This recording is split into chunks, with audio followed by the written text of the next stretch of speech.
I'm pregnant. I was suddenly told by a colleague who claimed to be my best friend. Her partner turned out to be my fiancé. Feeling unable to work and bothered by the nuisance woman who stole my fiancé, I became uncomfortable at the company and resigned. I never dreamed that a major turnaround in life would await me afterward. My name is Nancy, 28 years old. I work in the editorial department of a certain publishing company's comic division. Though it may sound boastful, I'm quite capable. I have 3 comic artists under my charge. One is a hitmaker for the magazine's flagship series, another is a veteran with passionate fans, and the third is a talented newcomer who seems poised to carry the future of the magazine. They all trust me to handle their manuscripts. The work of an editor primarily involves assisting the comic artists under their charge and ensuring that the manuscripts are completed by the deadline. This includes gathering materials, delivering them to the workplace, and sometimes even brainstorming ideas together with the artists. I believe that comic artists create worlds with their own skills and provide readers with dreams and hopes. In fact, I used to draw comic during my student days. Although I once dreamed of becoming a comic artist myself, I realized I lacked the talent for it. So, I decided to become an editor to help bring comics into the world. Nancy really loves comic, right? My colleague and boyfriend, Jason, remarks. We've been dating for about 2 years now, and marriage has been on the table. So it feels like we're engaged, sort of. The job isn't just about sitting at the desk from 9 to 5, and since I often rush to assist the comic artists even outside of work hours, it's challenging to sync up schedules like a regular office worker. Dating someone in the same editing field like Jason makes it easier, though it's a shame we can't find much time for dates. Nancy is so lucky with her assignments, remarked Amy, another colleague who started at the same time as me. She used to work on the editorial team for a girls' comic magazine at the same publishing company but had to switch departments because she clashed with a senior female manga artist she was in charge of. While it's true that manga artists can be difficult or eccentric, I believe the issue lies more with Amy herself. She tends to be lax with time, makes a lot of excuses, and has a habit of blaming others. Despite that, she has a cute appearance and seems reserved and shy at first glance, so she was assigned to the same department as me for reasons that might be frowned upon nowadays. Instead of being in charge of female comic artists for girls' comic magazines, it might be better for her to be in charge of male comic artists for boys' comic magazines. I might have luck, but I'm also putting in effort. I want to see good comic from our artists. Does Amy even bother to learn the food preferences and hobbies of your assigned comic artists? Well, I bring up trendy sweets and stuff. Not just trendy topics. You need to bring items that match their preferences. Some people don't like sweets. I've waited for a long time to buy it, but then he said, I've mentioned before that I'm not a fan of sweets, haven't I? Oh, I remember when you brought that cake last time. You must have brought it because you wanted to eat it. You prioritized yourself over the comic artist you're in charge of? Well, it's not a big deal, is it? I just wanted to treat myself a bit. It's not good at all. Buying treats for myself under the pretense of bringing them as gifts. And to make matters worse, she used it as an excuse to wait in line during working hours. Come on. Not everyone is as passionate about their work as Nancy. I got a bit down too when they said, I wish I had a cute girl like Amy as my editor. Jason. I didn't like the lack of seriousness both of them showed towards their work. Still, as we were the only 3 from the same intake who could speak our minds freely, we often went out for drinks together. Amy claims to have a daddy complex, and her current boyfriend is nearly 20 years older than her. Since my dad passed away when I was young, I'm drawn to older men. They're kind and stable, unlike guys my age. Hey, saying that in front of a couple like us, who are the same age. Amy knows that Jason and I are dating. To me, dating someone 20 years older is unimaginable. When I'm 50, they'll be 70. That's not a boyfriend, that's a grandpa. We exchanged light banter like this, somehow reassured that Amy wouldn't become a rival in love. One day, while waiting for a date with Jason, I received a call from Amy, saying she wasn't feeling well and asked if I could pick up the manuscripts instead. I could have refused, but the comic artist Amy was in charge of happened to be someone I've been a personal fan of since their debut. His name is Michael, a man in his mid-30s with talent but hasn't quite had a hit yet.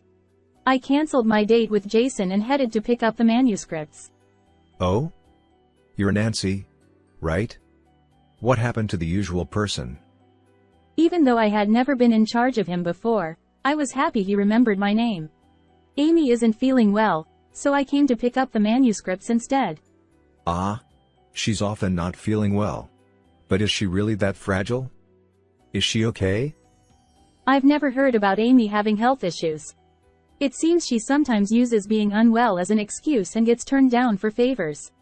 I heard stories about messed up arrangements for signings, bringing fan letters from 6 months ago, and even bringing apple pie despite he having an apple allergy. It was frustrating to hear. The other day, I asked for some photos of ruins with a fantasy-like atmosphere. And she sent me blurry pictures she found on the internet via email. If that's all she's capable of, then I wouldn't bother asking for favors. He sighed. I promised to apologize profusely on Amy's behalf and give her a stern warning. Maybe I'm being treated coldly because my comic isn't popular enough. He said something so sad, so I confessed. I've been a fan of yours since your debut. I even buy your books and display them on my bookshelf. He was delighted, and Michael said, Really? Then I'll draw your favorite character for you. He carefully drew my favorite character in my planner. I was so happy that I forgot my anger towards Amy. But come on, the artist is so old-fashioned. He even asks for physical materials and prefers handwritten fan letters. Sending fan letters in envelopes is weirder, you know? When I gave Amy a stern warning, she not only refused to reflect on her actions but also insisted that she did nothing wrong. There are still many traditional artists out there. And there are plenty of fans who write heartfelt handwritten fan letters. Just because you find it bothersome doesn't mean you should slack off on your job. Geez, Nancy, you're scary. You see, our job is to assist the comic artists in creating good work.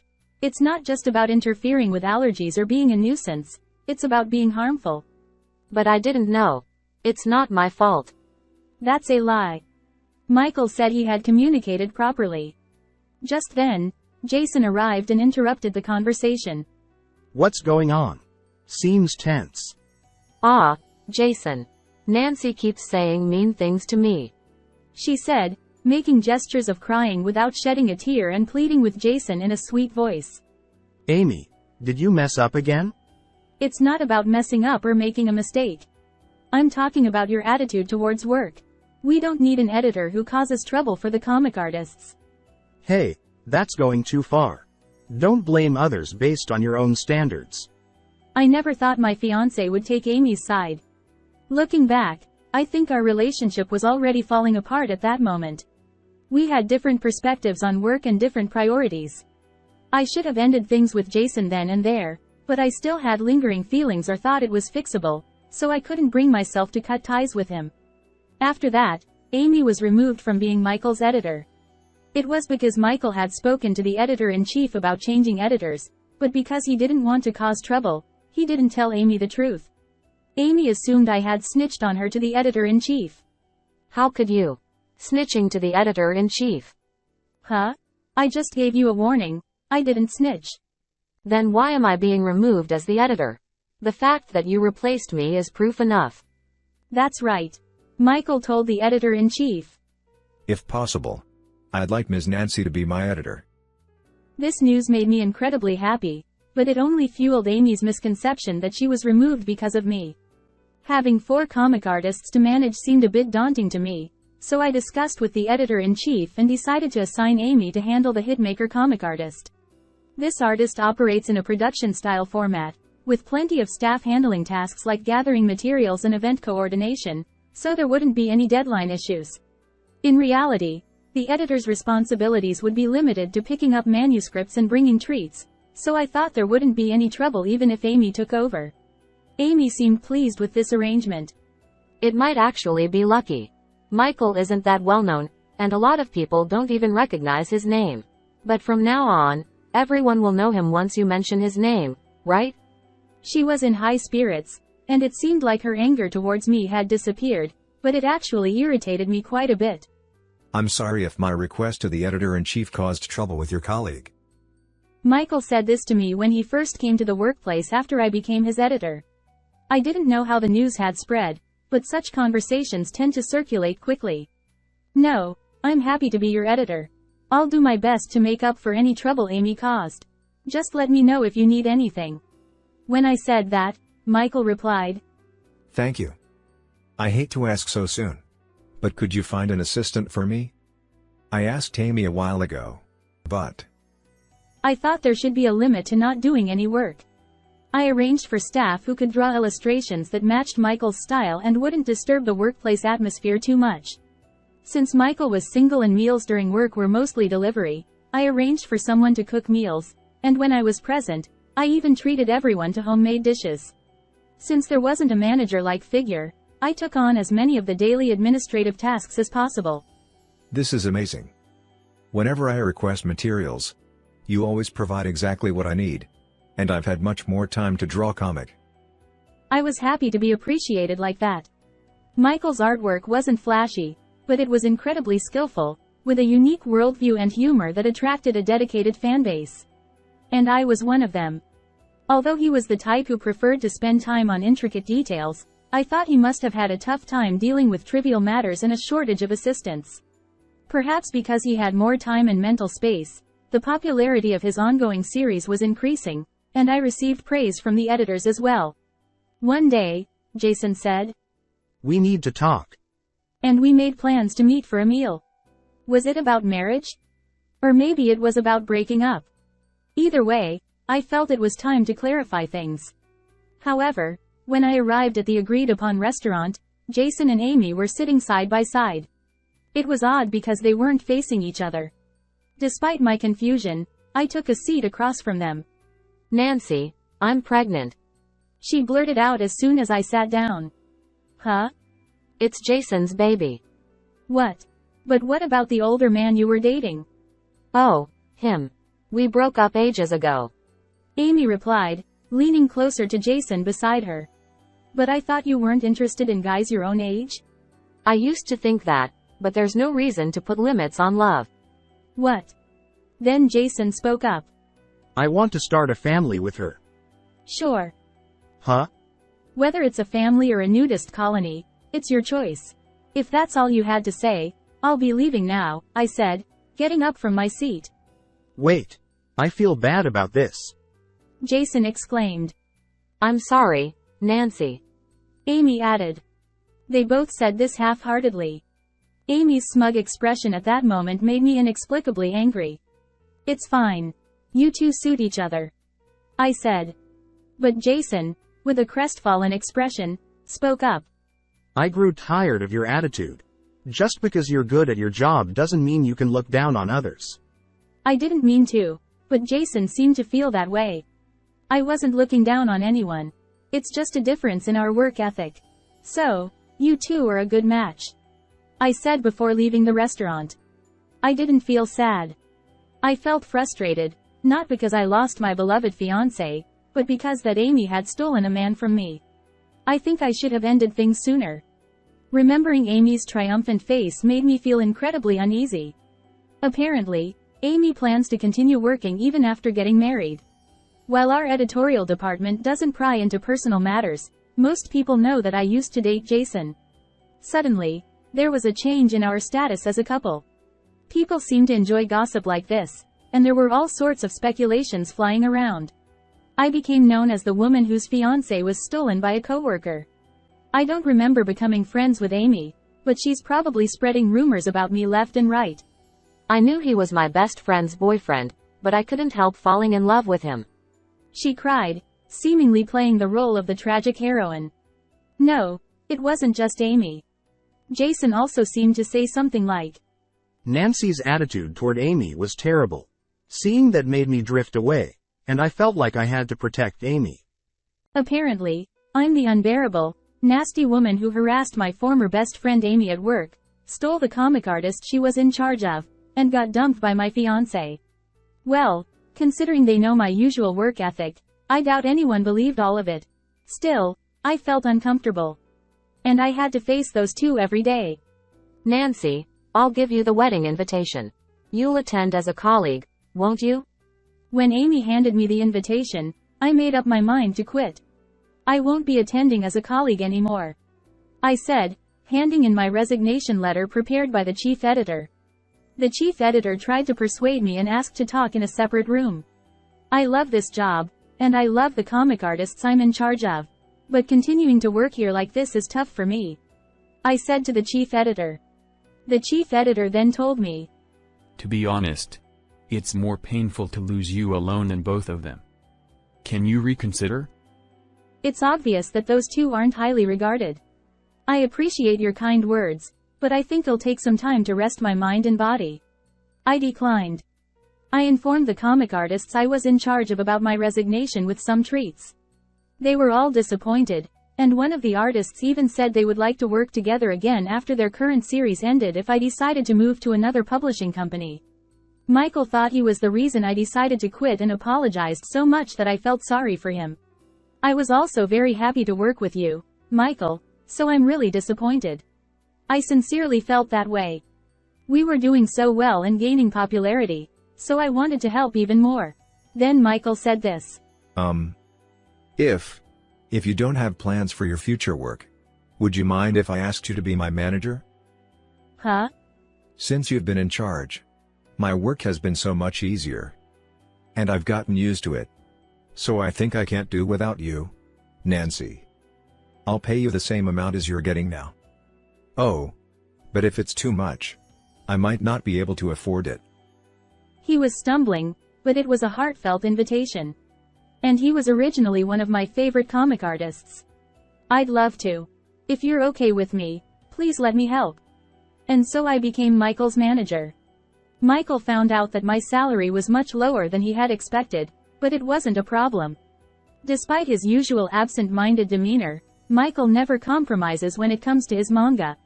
Working together, I could see his passion for comic and his love for his own work, which made me admire him even more. Taking over my position as the editor was a male colleague who had mentored me when I was a newcomer. I never expected Nancy to become a manager. Michael seems to be doing better and better lately, so it makes sense. Keep up the good work.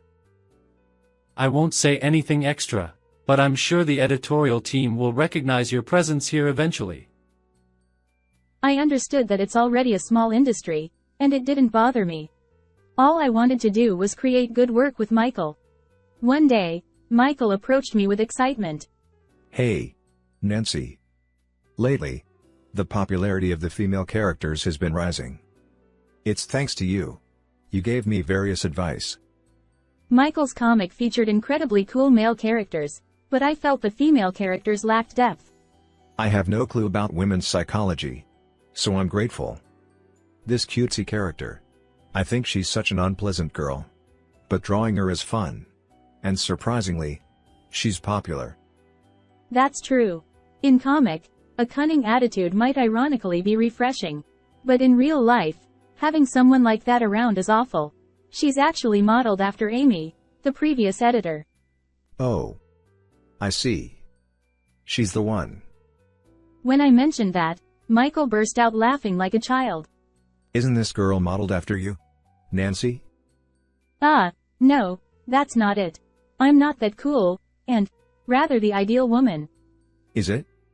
I've always thought this character resembled you and found it wonderful. That's why I put so much effort into drawing her. Huh?